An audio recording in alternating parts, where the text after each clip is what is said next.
Hey guys, it's Robs here. I hope you're all doing really well today. I have decided to create this little video because I think, as you've known, if you've watched any of the previous videos, you'll know that I've just moved to Australia. I've been traveling for the past year. I haven't touched a brush in a very, very long time, it seems. And so I am documenting my journey basically on the process back to the brush, back to painting. I've now researched a couple of art shops and I came across one called Eckerslees. Oh my gosh, I can never pronounce it. But it's an amazing art shop. It's about 10 minutes walk from where I live, which is so convenient. And before I start to use all these raw materials, I decided to do a bit of research because this is pretty much like my little starter pack. So this might be useful for you guys if you're wanting to get into painting and realistically you want to know kind of, you know, the cost implications and basically what you kind of need to start. I will talk you through my thinking. A lot of the colors I've selected are based on the actual theme or the subject that I'm going to be painting, as well as the canvas. I don't have the canvas here. I will probably talk about that in more detail in another video. But other than that, I pretty much have everything in front of me that I'll need to get going. So let me talk you through what I decided on. So as you can see here, we've got our palette. Now, the palette is like pretty essential. You get disposable palettes, but you also get these wooden palettes.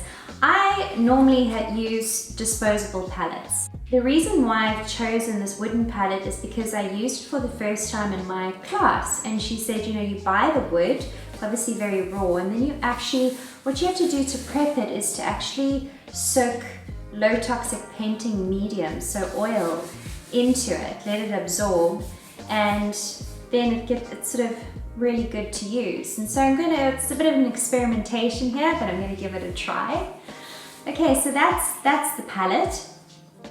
Then I'll move on to the fact that you need kitchen towel to be able to use as opposed to a cloth. Cloths are highly flammable, and so it's better to dispose of the paper towel, and you know, it's just super convenient using paper towel as a way of cleaning up.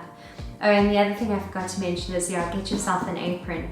You can get some very cheap aprons around, but just make sure the fabric is thick enough so that the paint doesn't soak through. Okay, I've got some jars here as well. The reason why I've got them in different sizes, or particularly these sizes, is because you can save a lot of solvent by allowing the sediment to drop to the bottom of the bottle and then pouring it out and then reusing it, so you can make it last for quite a long time. And that's what I'd use the tall jar for.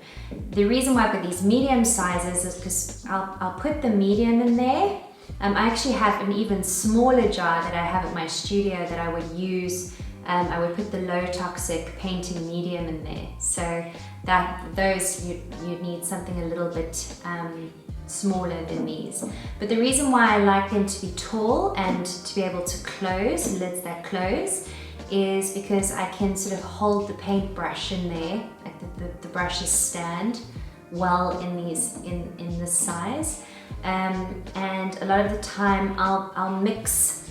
I'm used to mixing a medium and solvent together, mediums and solvents together, and then pouring it into the lid of the jar, using what's in the lid, washing the lid, and then sealing the jar to then use again in my next session. So it's all about saving and conserving as much as you can to cut costs. So yes, the initial costs are very big, but if you're clever about it, you can make them last a very long time. I then have a palette knife. The reason why I have this shape palette knife specifically, I like something, this isn't the typical shape I would use. I would use one with a much smaller head, but the one side, the sort of medium length side is a pretty good length to be able to mix the paints with. It's the first time I've kind of used this size, so I'll give it a try and see whether or not I like it. Okay, so there's that. Then I have a long steel ruler. The canvas that I've selected is square. It's probably, how big is it now? 30 inches by 30 inches, something like that.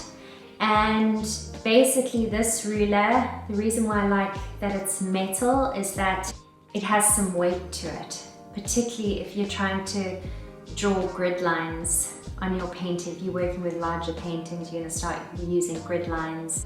You need it to be as long as it possibly can to get the precision of those grid lines on the canvas. And you have, your centimeters and inches here.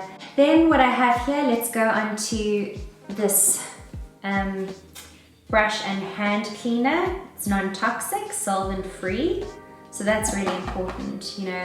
I'll probably talk about solvents and things in a separate video, but I just want to emphasize that your health is really important, and these things can be highly toxic. So do your research, make sure that you're using safe products.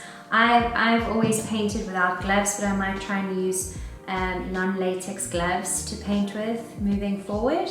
It's all an experimentation, guys.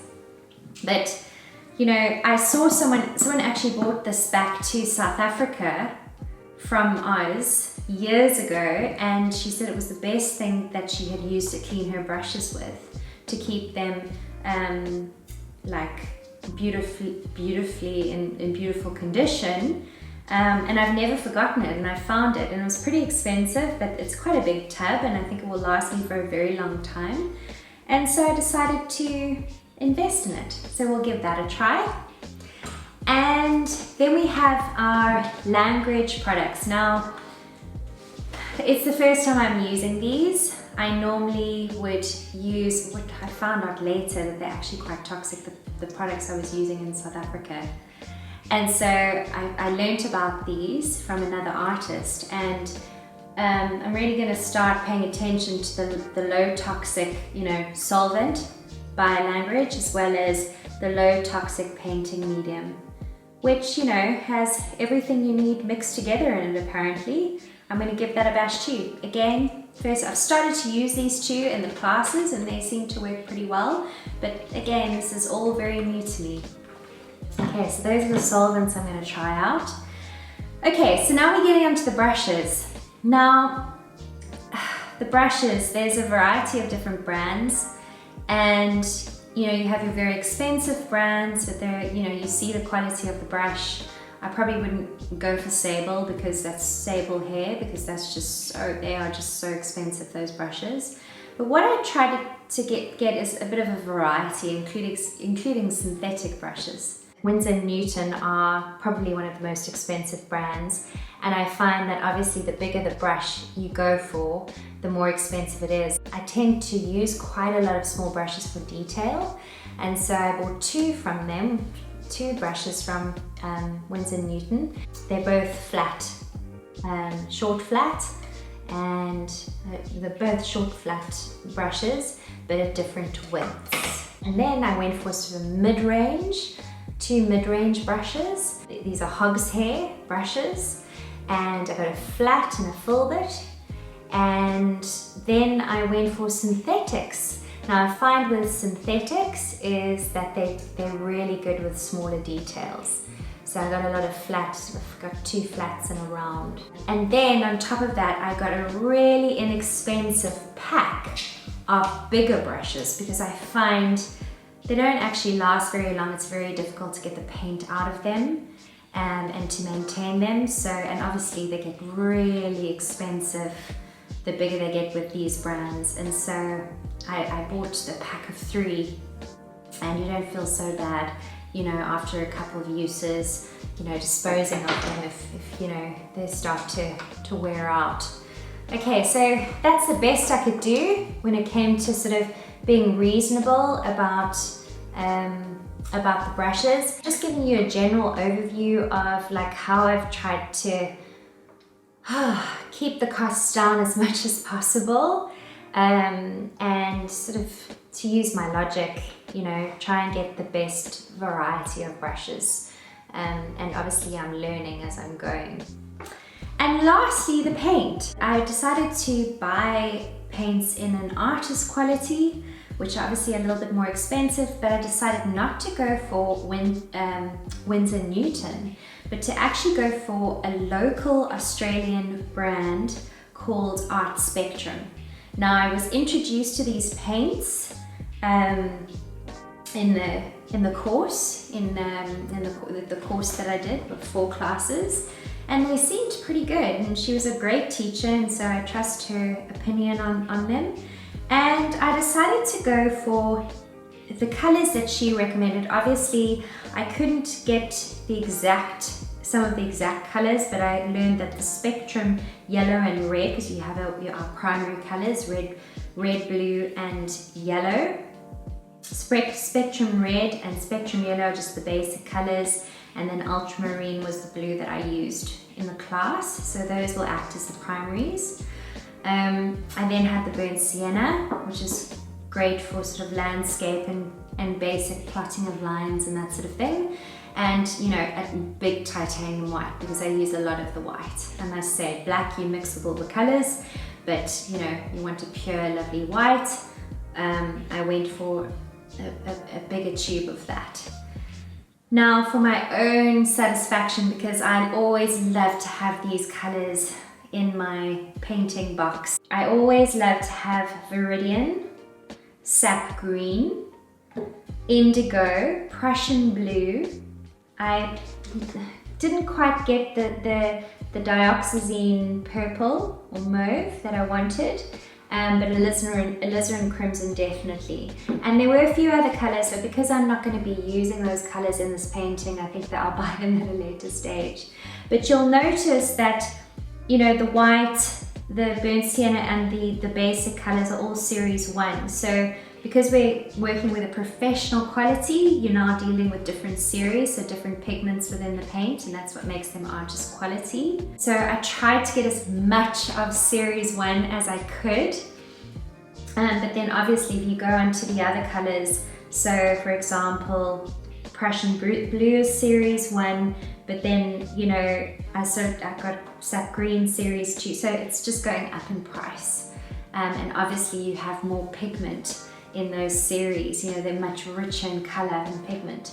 That was my selection. It was quite a massive initial outlay. Oh, the other thing I wanted to say about the paints is that the reason why I chose these individual colors for myself, you know, not the basic colors, is because when I paint in glazes, you know, you look at the back, you can see a lot of them are transparent or semi-transparent. And I just, from experience and the way that I was taught to paint, I just know that these colors, besides permanent mauve, because I haven't tried that before, but Viridian, Sap Green, Indigo, Prussian Blue, and alizarin crimson have never failed me. I've used them endlessly in the past. They're sort of my trusted companions. Yeah, so that is my selection, guys. That is what I have decided to start out with. Yeah, this is sort of the basic starter kit. I'm pretty nervous to go in because, you know, that's walking straight through that block and, you know, beginning to paint. But what I'm going to do is I'm actually going to write an article, which I'm going to post to my website, robynwhale.com, which will explain my inspiration, why I've decided to paint what I'm going to paint, and we'll just give you guys some insight as to the meaning behind the inspiration, because personally I find that, yeah, if I paint something, it's got to hold a deeper meaning for me. It's got to resemble some process that I'm going through. I mean, that's not for everyone, but it is for me. And if you guys are keen to know that part of my process, I will be writing about it. Okay, so I hope that that's been helpful. If you have any questions or like want to connect and like we can chat about our journeys together, that would be amazing. Hopefully the next time I speak to you guys, I will be in my studio painting. I'll chat to you soon. Bye.